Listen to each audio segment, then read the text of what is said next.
Hey guys, RDD2 here, and Christmas is just around the corner, and a budget gaming PC just under 600 bucks could be just your perfect choice as your gift or simply to treat yourself. So without making you guys wait any longer, let's start with the first component for this build. First off is the CPU, and for this one I've picked the Ryzen 3 1200. The Ryzen 3 features the latest Zen Core architecture from AMD as one of their entry-level CPUs. It is currently retailed at $109, and this CPU rivals the i3 7100, which is currently retailed at 100 bucks. Even though that the Ryzen 3 is a little bit more expensive by just $9 and runs at 65 TDP compared to the 7100's 51 TDP, the good thing about it is it got 4 cores, and its raised stealth stock cooler should be enough for overclocking within the recommended specifications.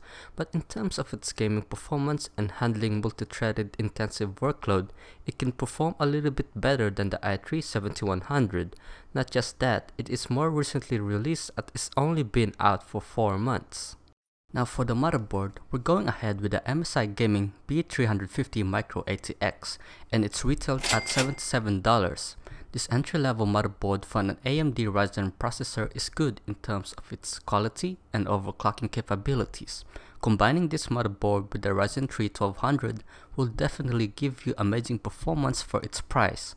In terms of its great features, firstly, it has 2 memory slots which can support a DDR4 3200 MHz RAM. Also, it has an M.2 slot which can give you the choice to purchase an M.2 SSD if you're planning for a future upgrade. The last thing I will mention is the RGB Mystic Light Sync feature that comes with the board. Basically what it does is it synchronizes the LED light from the motherboard with any other 12V RGB LED strips thanks to its 4-pin Mystic Light extension. Also, there's an app available for your phone to download so you can control the lighting inside your case. With the RAM, we'll be picking the Crucial Ballistic Spot LT 8GB kit. There are 3 different color choices that are available, which are red, priced at $97, gray at $92, and white at 106 bucks. This is a DDR4 2400 MHz RAM and should be a perfect combination for any Ryzen 5 processor and below, hence why I'm pairing it with the Ryzen 3 1200.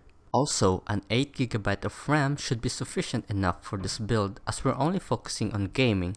If you try to go over 8GB and choose a 16GB of RAM, not just you're spending nearly twice as much money, but you're only gaining a little improvement, maybe perhaps less than 5% on gaming performance.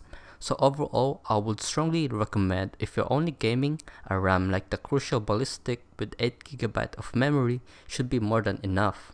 For the storage, we'll be picking a hard drive designed for normal desktop use, which is the Western Digital 1TB running at 7200 RPM with 64MB of cache, and it's retailed at 50 bucks. The blue version from WD is more ideal for general access and storage of files, especially if you're just using your PC for storing your games and for your other stuff. This storage is great when it comes to balancing between its price performance and capacity. As a starter, its 1TB of storage should be able to store a lot of content and have decent read or write speed, which is about 150 MB per second to 190 MB per second without breaking your budget. Also, they are included with a 2-year manufacturer limited warranty, so overall this storage is a perfect fit for this build. As for the GPU, we're going with the 4GB version of MSI's GTX 1050 Ti with its Pascal architecture. This card is good for entry-level gaming at 1080p with its price point of 163 bucks. Thanks to its dual fan design, which can cover more area of the heatsink, it can decently perform quietly and maintain its temperature within its safe range. Obviously, this card cannot handle newly released games that well on ultra or max settings, but it's still a great card on maintaining a smooth frame rate at 60 FPS at 1080p on medium settings or even on high on some current games, and right now today's games still look really good on these settings. Especially that one on a budget of just less than 600 bucks, this card should be sufficient enough to give you that decent experience. For our case, we need something that will be compatible with our MSI Gaming B350M Micro ATX motherboard. So we'll be choosing the Cooler Master Box Lite 3.1 Micro ATX case.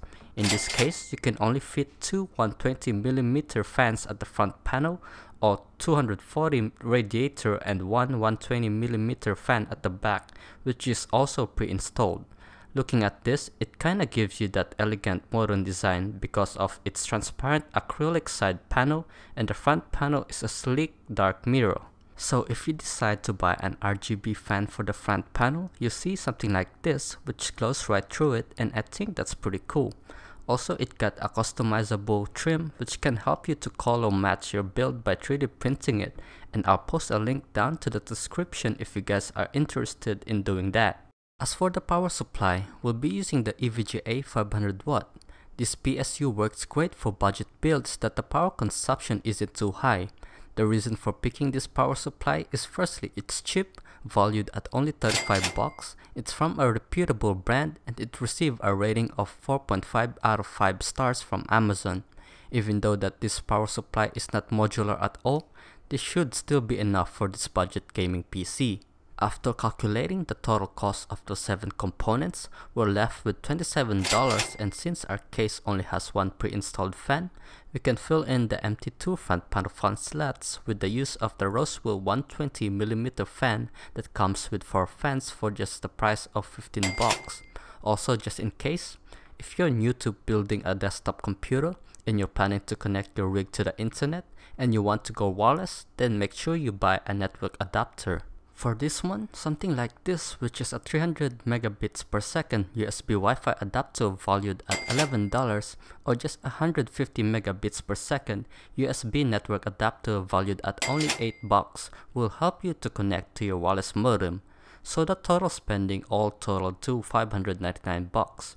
Overall, from this budget, you'll expect pretty decent entry-level gaming PC that can play 1080p and 60 FPS on medium and some games on high settings, and the aesthetics are not that too bad as well. Anyways, if you find this budget build helpful, please leave a like and subscribe to help my channel to grow, and turn on the notification so you will be kept updated with more sizzling tech videos.